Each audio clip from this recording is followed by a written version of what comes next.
حضرت ہود علیہ السلام کا ذکر قرآن شریف میں بار بار آتا ہے۔ سورہ اعراف، سورہ ہود، سورہ حشر وغیرہ میں اس کی تفصیل موجود ہے۔ حضرت نوح علیہ السلام کی اولاد مدتوں تک دنیا میں بسی اور آہستہ آہستہ پھر اللہ تعالیٰ کو بھول گئی۔ شیطان نے پھر ان کو بہکا کر بتوں کی پوجا پر لگا دیا۔ اللہ تعالیٰ جو اپنے بندوں پر بڑا رحم کرنے والا ہے، اس نے پھر حضرت ہود علیہ السلام کو اپنا پیغمبر بنا کر ان لوگوں کے پاس بھیجا، اور انہوں نے اپنی قوم سے جو عاد کہلاتی تھی کہا کہ تم اللہ کی عبادت کرو، اس کے سوا تمہارا کوئی معبود نہیں ہے۔ میں تم سے اس وعظ و نصیحت کے بدلے کوئی مزدوری یا اجرت نہیں مانگتا، مجھے اس کا بدلہ تو وہ دے گا جس نے مجھے پیدا کیا ہے۔ اور اے میری قوم، تم اپنے رب سے بخشش مانگو اور اس سے توبہ کرو، وہ تمہارے لیے میਂہ برسائے گا جس سے تمہارے کھیت اور باغات اچھے ہوں گے اور تمہاری طاقت بہت بڑھا دے گا۔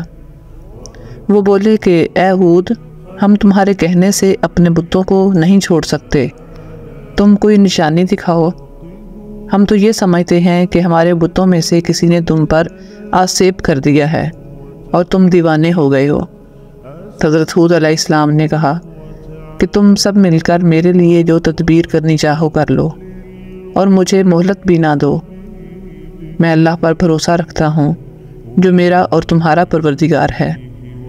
میرے ہاتھ اللہ تعالیٰ نے تمہیں جو پیغام بھیجا تھا وہ میں نے تمہیں پہنچا دیا۔ اگر تم میرا کہنا نہ مانو گے تو اللہ پاک تمہاری جگہ اور لوگوں کو بسا دے گا، اور تم اللہ تعالیٰ کا کوئی نقصان نہیں کر سکتے۔ اس پر ان کی قوم نے کہا کہ روز تو ہمیں خدا کے عذاب سے ڈراتا ہے، جا اپنے خدا سے کہہ کہ ہم پر عذاب نازل کر دے اور اس میں ہرگز دیر نہ کرے۔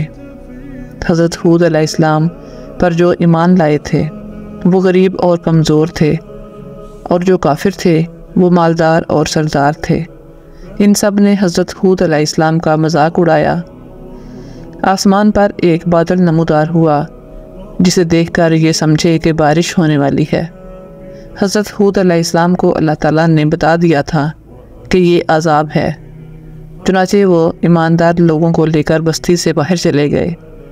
اس بادل کے بعد آندھی آئی جو 8 دن اور 7 رات تک متواتر چلتی رہی، یہاں تک کہ سب کافر مر گئے اور نیست و نابود ہو گئے۔ اور اس طرح ایک بار پھر اللہ تعالیٰ کی زمین کافروں اور مشرکوں سے پاک ہو گئی۔ اللہ ہم سب کو راہ حق پر رہنے کی توفیق دے، آمین۔